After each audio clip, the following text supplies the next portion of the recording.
You're a warrior now. You're one of these people that's done the marathon before, you've done Brighton before, you know the course. You're probably hunting down a time, you're hunting down an improvement, and that means you've got to make a few changes somewhere along the way. You've got to be prepared to be a better runner tomorrow than you are today.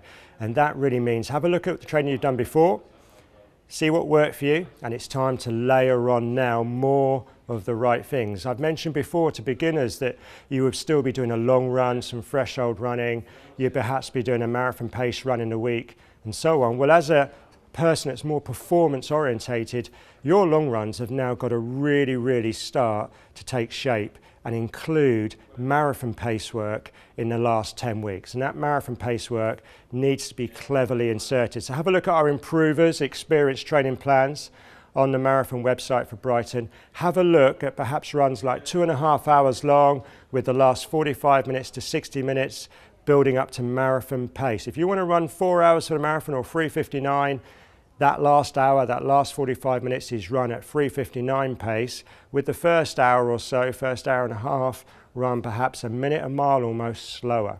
Really be clever with your long runs. Go and find some half marathons. Do one or two of them. Do one of them perhaps at marathon pace in the last 10 weeks, but do one that's faster. Do one that's a hard, fast half marathon, your best effort. That will take your fitness forward. 13 times a mile without recovery is a big session. Your threshold running really needs to be big blocks that are put together. It needs to be in there once or twice a week. Look at some clever progression runs where you maybe go out for 60 minutes, 75 minutes, and you gradually build the pace, perhaps every 10, 15 minutes, stretching the body's energy levels all of the time.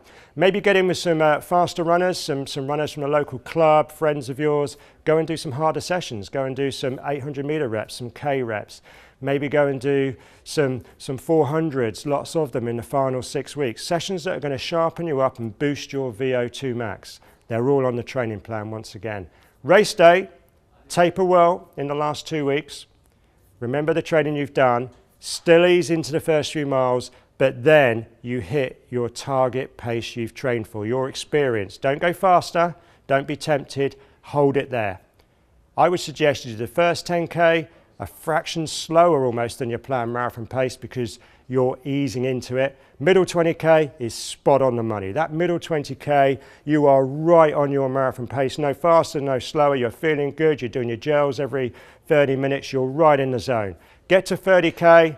Now it's time to play. This is where the marathon begins for you. This is where the excitement is. This is the bit you've trained for. Last 12 kilometers, you gradually throw the kitchen sink at it. You gradually wind it up. You chase the vest in front, then the next vest, then the next vest. And all the way home, you're not worrying about the time. You're in a race. You'll have a fantastic time. Believe, and you will run that new PB. Good luck.